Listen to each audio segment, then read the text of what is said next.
चलिए तो question number 21 से स्टार्ट करते हैं। क्वेश्चन नंबर 50 तक कुल 30 प्रश्नों का ये टेस्ट जीके जीएस के लिए रहेगा और यहाँ पर आपकी स्क्रीन पर क्वेश्चन नंबर 21 आ चुका है। आंसर दीजिएगा। जो भी लोग लाइव जुड़े हैं फटाफट से लाइक और शेयर वाला बटन दबाएं। MS स्वामीनाथन का नाम आपने सुना होगा और ये कौन थे? तो ये एक कृषि वैज्ञानिक थे। ठीक है, कृषि वैज्ञानिक थे। ऐसी गलतियां हो जाती है, देखिए हम टिक कहीं कर रहे हो कहीं रहा है। MS स्वामीनाथन को किसका जनक कहा जाता है? ये साथ ही साथ हरित क्रांति के जनक कहे जाते हैं। ठीक है, हरित क्रांति के जनक कहे जाते हैं, ध्यान रखिएगा। अच्छा, MS स्वामीनाथन जो है ये कहाँ के रहने वाले हैं बताइए। प्रश्न ऐसे भी पूछा जा सकता है, जब कुछ थोड़ा सा क्वेश्चन को मॉडिफिकेशन करना होता है तो ऐसे ही प्रश्न घुमा करके पूछा जाता है। बताइए, MS स्वामीनाथन, हाँ सलीम अली अच्छे मनोवैज्ञानिक, कहाँ के रहने वाले हैं?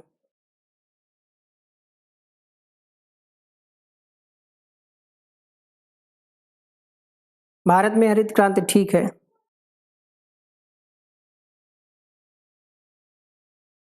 बताइएगा, लेट मत होइए, अब 7 बजे आ जाया करी क्लास में, लेट नहीं करते हम भी। क्वेश्चन है यहाँ पर, 7 बजे आपको क्लास मिलती है पूरी class. Wild life institute of India WII का मुख्यालय कहाँ है? प्रश्न संख्या 22 में आपका उत्तर क्या होगा?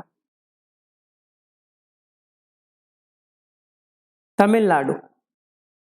ठीक है, तमिलनाडु के रहने वाले थे। तमिलनाडु में एक जगह है कुंभको नाम, पंतनगर यूके गलत है। अच्छा, इसका आंसर तो नहीं पंतनगर बता रहे। चलिए प्रश्न संख्या 22, आंसर होगा यहाँ पर देहरादून। ठीक है, WII कहाँ स्थित है? Wild life institute of India. इसका फुल फॉर्म भी आपसे पूछा जा सकता है। कई बार कुछ चीजें होती हैं आप पढ़े होते हैं लेकिन आंसर नहीं कर पाते हैं। Wild life institute of India ये कहाँ है? तो ये देहरादून में। इसकी स्थापना कब हुई? 1982 में हुई। WII की स्थापना 1982 में हुई। प्रकाश संश्लेषण के दौरान हरे पौधे निम्न में से किसे सोख लेते हैं?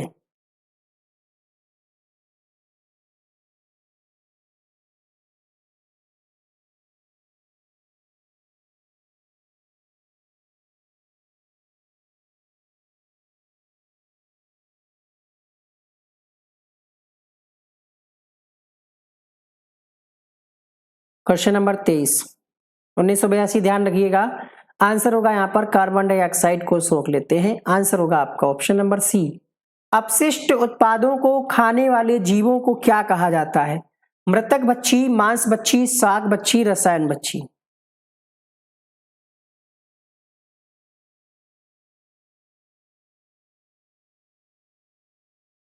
प्रश्न संख्या 24, आंसर होगा आपका यहाँ पर मृतक बच्ची। ऑप्शन नंबर A के साथ जाएंगे।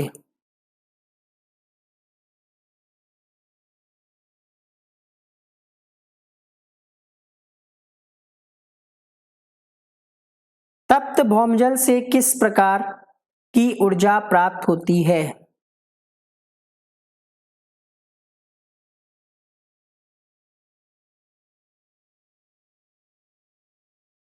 तप्त भौमजल से किस प्रकार की ऊर्जा प्राप्त होती है? भूतापीय ऊर्जा। अगला प्रश्न देखिएगा,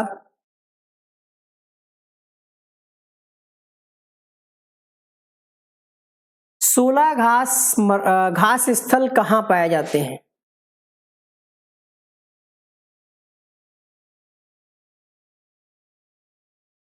पश्चिमी घाट, पूर्वी घाट, हिमालय, विंध्याचल। 16 घास के जो मैदान है ये उष्ण कटिबंधीय पहाड़ी वन है। दक्षिण भारत के पश्चिमी घाट में पाए जाते हैं। पश्चिमी घाट के दक्षिणी भाग में पाए जाते हैं। कंफ्यूज मत होइए, घाट पूछे तो पश्चिमी घाट। ठीक है, कहां? दक्षिण भारत, बस इतना ध्यान रखिए। ठीक है, सभी लोग लाइक करें। लाइक थोड़ा सा कम है, थोड़ा सा परसेंटेज लाइक का कम है। जो लोग क्लास देख रहे हैं, अच्छी लग रही हो क्लास तो लाइक करें, नहीं अच्छी लग रही हो तो डिसलाइक का भी बटन है बगल में। चलिए अगला प्रश्न है, भारत सरकार ने नॉर्वे सरकार के साथ मिलकर एक जैव विविधता नीति एवं कानून के केंद्र की स्थापना की है, कहां है? देहरादून, चेन्नई, शिलांग या फिर नई दिल्ली? क्वेश्चन नंबर 27 आपका उत्तर होगा यहां पर चेन्नई में स्थापना की गई। नॉर्वे सरकार के साथ मिलकर के जैव विविधता नीति एवं कानून केंद्र की स्थापना चेन्नई में की गई। नमस्ते। निम्नलिखित पारिस्थितिकी तंत्रों में किसमें प्रजाति विविधता सापेक्षता काफी अधिक होती है? गहरे समुद्र, उष्णकटिबंधीय वर्षावन, कोरल रीफ या फिर मरुस्थल? बताएं।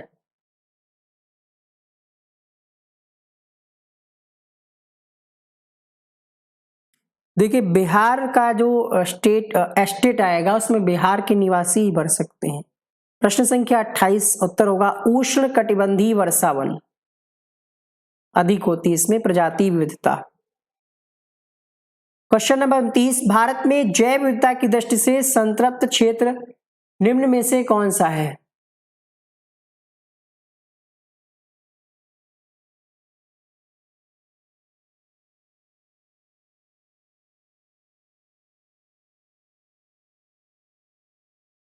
क्वेश्चन नंबर 29 उत्तर हो जाएगा आपका पश्चिमी घाट, ऑप्शन नंबर बी। गॉडविल समिति रिपोर्ट और कस्तूरीरंगन रिपोर्ट किससे संबंधित है? इंपॉर्टेंट प्रश्न है। गॉडविल समिति रिपोर्ट और कस्तूरीरंगन समिति रिपोर्ट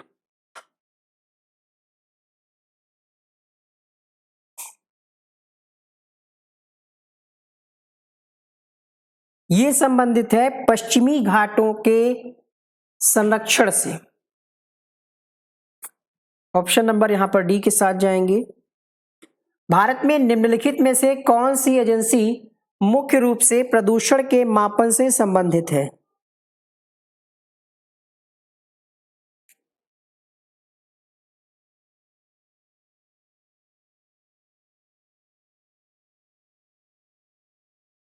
थर्टी वन आंसर होगा यहां पर केंद्रीय प्रदूषण नियंत्रण बोर्ड।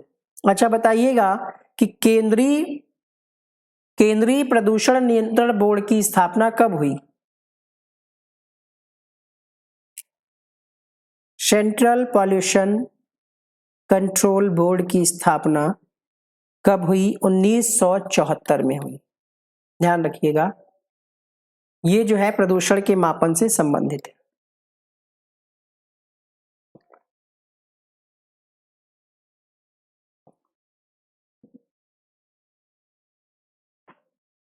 कोटोपैक्सी एक जागृत ज्वालामुखी है जो अवस्थित है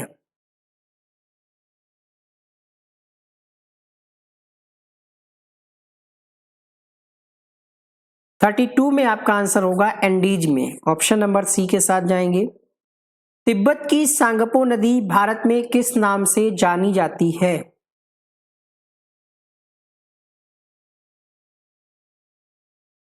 तिब्बत की जो सांगपो नदी है उसको भारत में ब्रह्मपुत्र नदी के नाम से जाना जाता है। अब प्रश्न बन सकता है कि जो तिब्बत की सांगपो नदी है भारत में ब्रह्मपुत्र नाम से जानी जाती है, ब्रह्मपुत्र नदी का उद्गम स्थल क्या है? बताइए। तिब्बत भारत बांग्लादेश से होकर के बहती है और इसका जो है उद्गम हिमालय के उत्तर में तिब्बत के पुरंग जिले में स्थित मानसरोवर झील से होता है।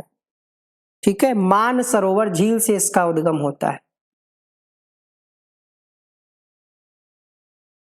अगला प्रश्न देखिए, घास भूमि क्षेत्र के पारितंत्र की खाद्य श्रृंखला सबसे उच्च स्तर के उपभोक्ता 34। शाकाहारी, मांसाहारी, जीवाणु या फिर मांसाहारी या शाकाहारी?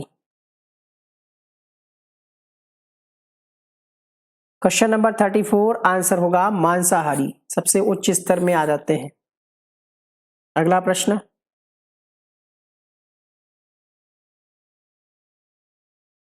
वायुमंडल का प्रमुख स्तर जो पृथ्वी तल के नजदीक है।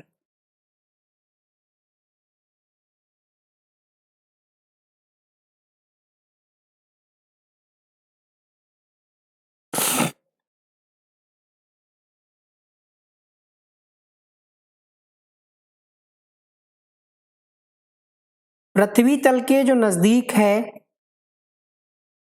क्षोभ मंडल। ओजोन परत किस मंडल में पाई जाती है? जल्दी से कमेंट कर दीजिए इसी बात पे। ओजोन परत किस मंडल में पाई जाती है? समताप मंडल, है ना। अगर हम बात करें परतों की तो कुल कितनी परतें हैं? क्षोभ मंडल, समताप मंडल, मध्य मंडल, ताप मंडल और बहिर्मंडल। सभी याद हैं आपको? क्षोभ मंडल यानी ट्रोपोस्फियर, समताप मंडल यानी स्ट्रेटोस्फियर, मध्य मंडल यानी मीसोस्फियर, थर्मोस्फियर यानी बाह्यमंडल और एक्सोस्फियर। ये परतें हैं 5। अच्छा ये बताइए, समताप आपने बता दिया, मौसम संबंधी घटनाएं किस मंडल में घटित होती हैं?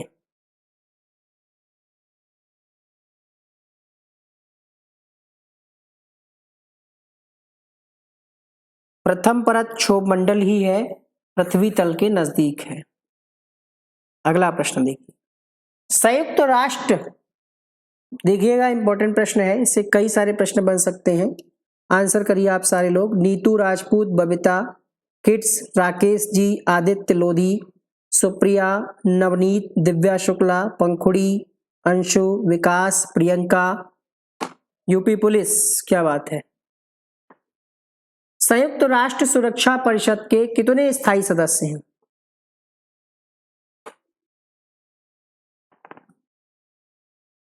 5 बता रहे हैं आप लोग, मान लेते हैं।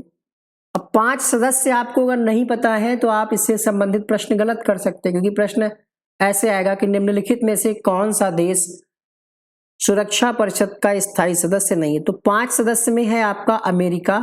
कोई ट्रिक बना लीजिए इसको याद करने की। ए फॉर अमेरिका और बी फॉर ब्रिटेन, ए भी तो बन गया, और सी फॉर चीन भी बन गया। तो 3 तो बन ही गए, 3 तो याद ही रहेंगे। ठीक है, ए बी सी और एफ आर कर दीजिए, एफ आर। एफ से हो जाएगा फ्रांस और आर से हो जाएगा रूस। ये 5 स्थायी सदस्य हैं संयुक्त राष्ट्र सुरक्षा परिषद के अंतर्गत। अमेरिका, रूस, फ्रांस, चीन, ऐसे याद करिए ना। एबीसी अमेरिका, ब्रिटेन, चीन, फ्रांस और रूस। ABC F R. अगर आपसे पूछ ले अस्थायी सदस्य कौन से हैं तो उत्तर होगा 10। ठीक है, अस्थायी सदस्य पूछ ले तो 10, कुल पूछे तो 15। भारत संयुक्त राष्ट्र सुरक्षा परिषद का स्थायी सदस्य है कि नहीं है? बताइए। भारत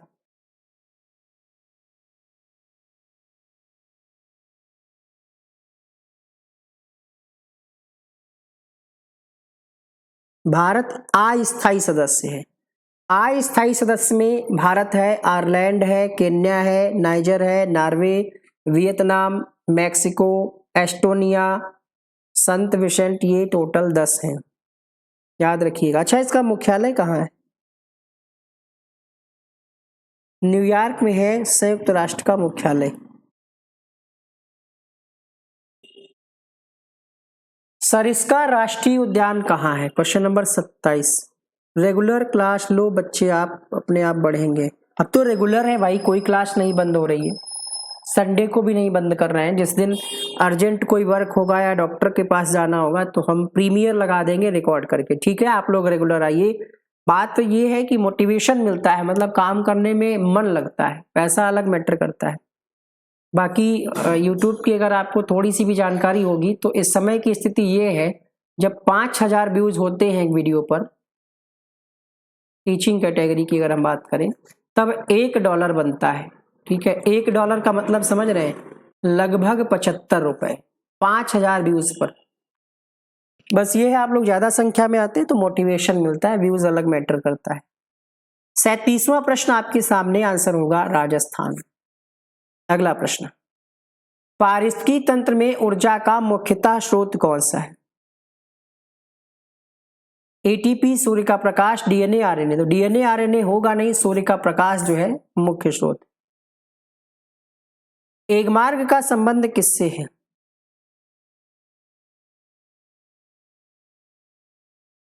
गुणवत्ता से संबंधित है एक मार्ग। 39 में पहला ऑप्शन। आर्सेनिक द्वारा सबसे ज्यादा जल प्रदूषण कहां देखने को मिला? न्यू स्टूडेंट सब्सक्राइब कर लें, दिन में और भी क्लासेस चलती हैं ताकि उनकी जानकारी आप तक पहुंचती रहेगी। दीपिका, उपासना, कोमल, आदित्य, राकेश, सुप्रिया, अंशु, कविता, अर्चना, आशीष, आस्था, पायल, मित्कल, सबका नाम हो गया। क्वेश्चन नंबर 40 उत्तर होगा यहाँ पर पश्चिम बंगाल। 41वां प्रश्न है, वन्यजीव सुरक्षा अधिनियम कब पारित किया गया? वन्यजीव सुरक्षा अधिनियम 1960, 1962, 1972, 1975। आंसर होगा क्वेश्चन नंबर 41 के लिए 1972। वन्यजीव सुरक्षा अधिनियम कब आया? 1972। अच्छा बता दीजिए फिर पर्यावरण सुरक्षा अधिनियम कब आया? एक बार हमने क्लास में आपको 3-4 बताए थे जिसमें कंफ्यूजन बन सकती है। हम ठीक हैं अभी। पर्यावरण सुरक्षा अधिनियम कब आया? जल्दी से बताइए, पर्यावरण सुरक्षा अधिनियम कब आया? ऑप्शन दे दें, 1980, 1982, 1986। जल्दी से बताइए।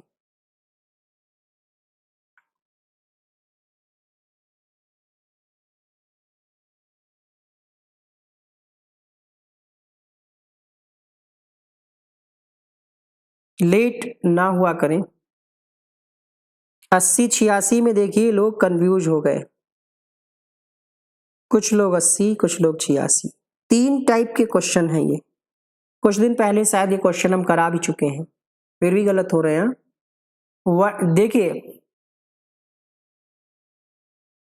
पर्यावरण सुरक्षा अधिनियम 1986, ये है आपका पर्यावरण सुरक्षा अधिनियम 1986। जो लोग बता रहे थे सही है। दूध से दही बनने की प्रक्रिया को क्या कहते हैं?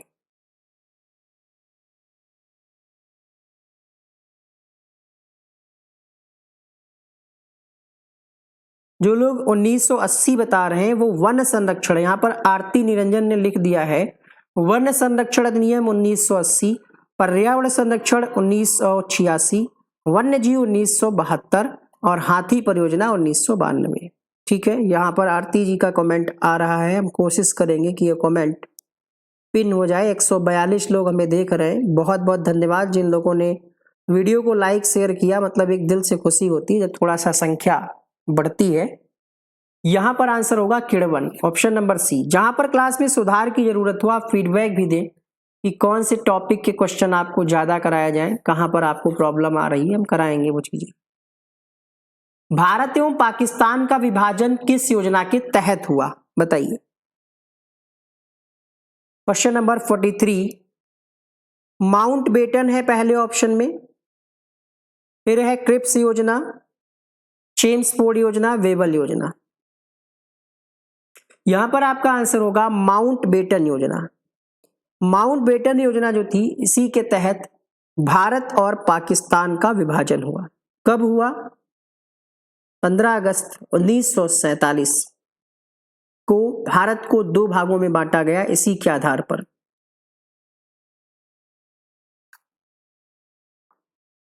ये योजना तो 1947 में मई में प्रस्तावित थी, धीरे धीरे इसने पूरा अपना प्रस्ताव सौंपा।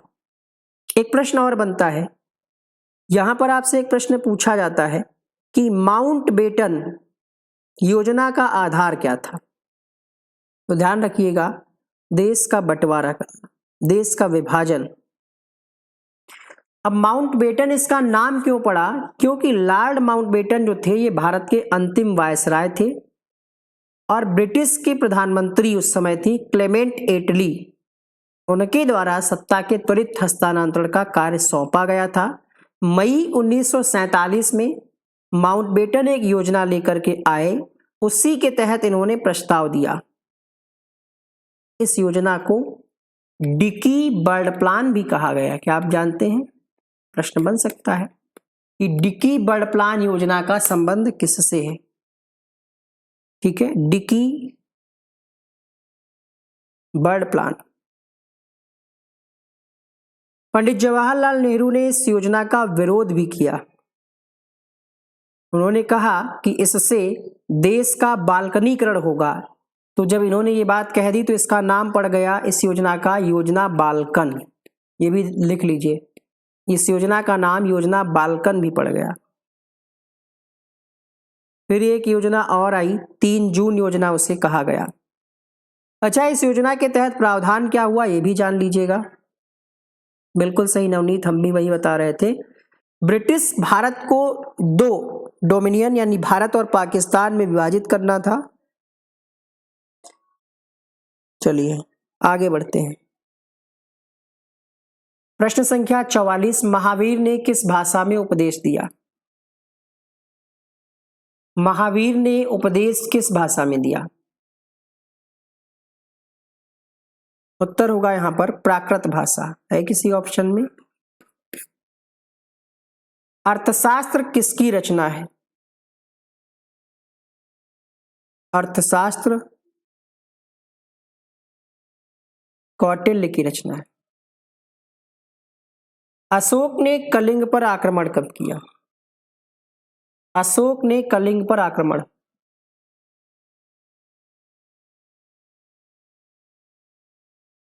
261 ईसा पूर्व। प्रश्न संख्या 46 में आपका उत्तर होगा ऑप्शन नंबर बी।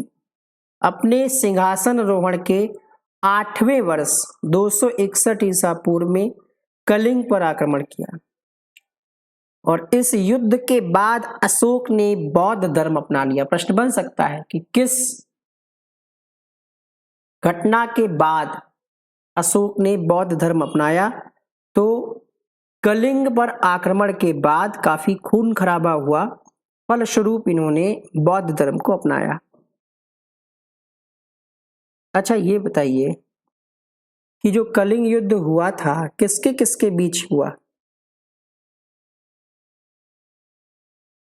कलिंग युद्ध किसके किसके बीच हुआ?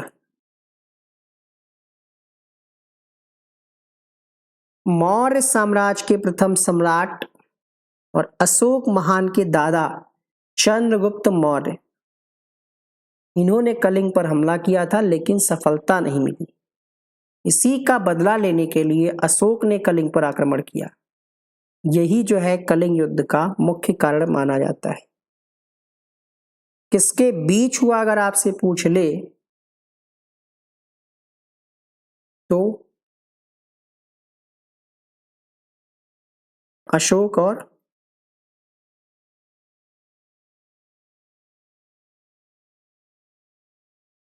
जल्दी से बताइए। अशोक और कलिंग के राजा अनंत पद्मानंद के बीच हुआ था ये। ठीक है, अनंत पद्मनाभन कहा जाएगा। हाँ ठीक है, चलिए आगे बढ़ते हैं अगले प्रश्न के लिए। अगला प्रश्न देखिए,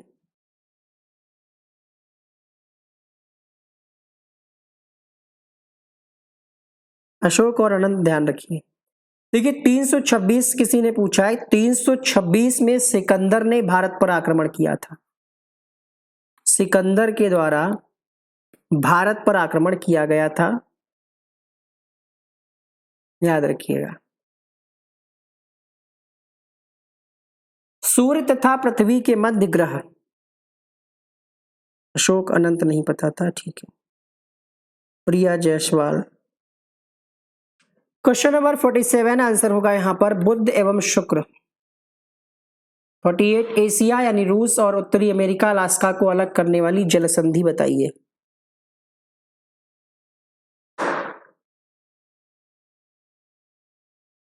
बेरिंग जल संधि जो है ये बेरिंग की खाड़ी, उत्तर पूर्वी एशिया और उत्तर पश्चिमी उत्तर अमेरिका को पृथक करने वाली एक खाड़ी है और ये एक जलसंधि भी हुई थी जिसके तहत एशिया और उत्तरी अमेरिका को अलग किया गया था।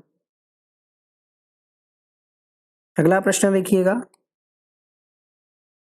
किस प्रदेश में मच्छरों का प्रकोप सर्वाधिक होता है? किस प्रदेश में मच्छरों का प्रकोप सर्वाधिक होता है?